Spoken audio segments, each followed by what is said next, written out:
Tahun 1930, dunia masih terhuyung dalam bayang-bayang depresi besar. Di sebuah kota kecil bernama Gauley Bridge, West Virginia, Amerika Serikat, sebuah proyek besar dimulai.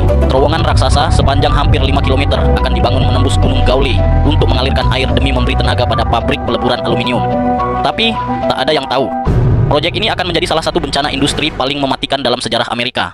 Lebih dari 3.000 pekerja direkrut, mayoritas dari mereka adalah pria kulit hitam pengangguran, didatangkan dari daerah lain, dengan janji pekerjaan tetap dan upah harian. Tapi janji itu hanya kedok.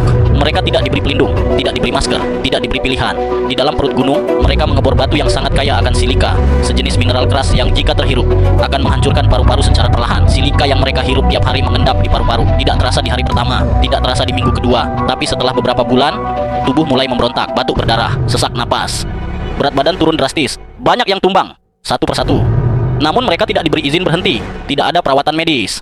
Jika mereka jatuh sakit, mereka dipecat dan diganti oleh orang baru yang bahkan tidak diberitahu bahaya yang menanti di dalam terowongan itu.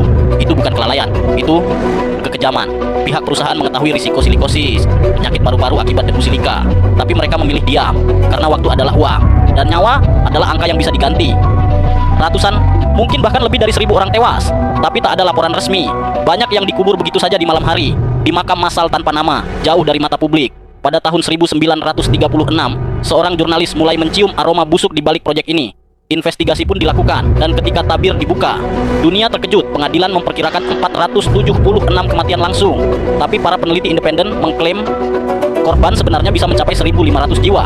Dan semuanya karena satu alasan, keserakahan. Proyek itu selesai. Terowongan Hawks Nest berdiri kokoh hingga hari ini. Tapi di balik batu-batu itu, terkubur kisah ratusan jiwa yang terbuang, yang tak pernah mendapat keadilan. Bahkan tak sempat berpamitan. Namun tragedi ini tidak sia-sia. Karena dari Hawks Nest, muncullah gerakan besar untuk perlindungan pekerja industri. Undang-undang keselamatan kerja diperkuat, masker pelindung diwajibkan. Dan yang paling penting, kesadaran dunia akan bahaya silika mulai terbuka. Kadang, perubahan datang bukan dari harapan, tapi dari duka yang tak tertahankan. Terowongan Hawks Nest adalah monumen, bukan hanya untuk teknologi, tapi untuk pengingat bahwa di balik kemajuan, jangan sampai ada nyawa yang dikorbankan dalam diam.